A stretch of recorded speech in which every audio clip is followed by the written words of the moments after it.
আসলে ঘূর্ণিঝড় ইয়াসের সুন্দরবন এলাকার একাধিক নদীবাঁধ ভেঙেছিল। কেন এই নদীবাঁধ ভাঙছে তার কারণ খুঁজতে গিয়ে কাকদ্বীপের শিক্ষক রামপদ মণ্ডল দেখতে পান নদীর বাঁধে পর্যাপ্ত গাছের অভাব রয়েছে। যে সমস্ত গাছ রয়েছে তার শিকড় মাটির অনেক নিচ পর্যন্ত যায় না। এই সমস্যার সমাধানের জন্য নদীর তীরে তাল ও খেজুর জাতীয় গাছ বসানোর প্রয়োজনীয়তা অনুভব করেন তিনি। এরপর তিনি তৈরি করেন সুন্দরবন মানব কল্যাণ ফাউন্ডেশন।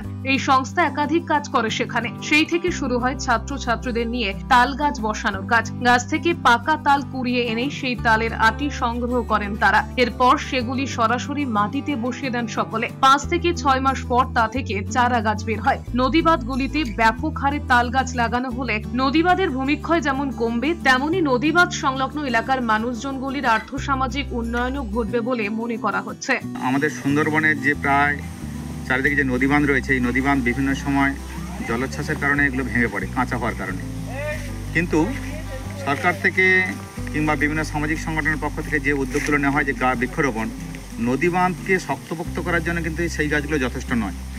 এই গাছগুলো তাল, খেজুর, নারকেল, সুপারি, এই জাতীয় গুচ্ছমূল জাতীয় গাছ, যার শেকড়টা প্রায় 21 ফুট পর্যন্ত নিচে যেতে পারে এবং মাটিকে আঁকড়ে ধরে রাখতে পারে।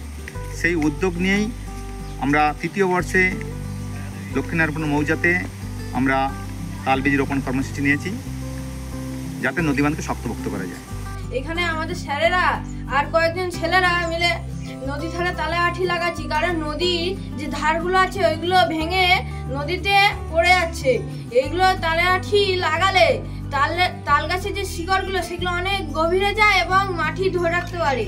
তারপরে তার জন্য যাতেই আমাদের এখানে আশেপাশে নদীর জল না ঢুকে যায়, মানে বন্যা না আসে, তার জন্য এইগুলো করা হচ্ছে।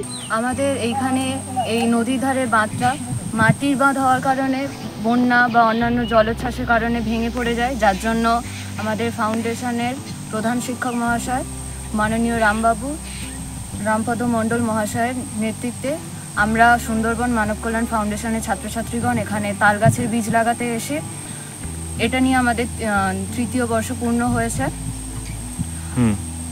আমরা সবাই ক্লাস 9, 10 এবং ক্লাস 12-এর ছাত্রছাত্রীরা এখানে তাল গাছ লাগাতে এসেছি।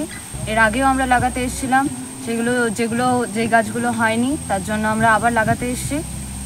দক্ষিণ 24 পরগনা থেকে গোপাল শীলের রিপোর্ট, এস নিউজ।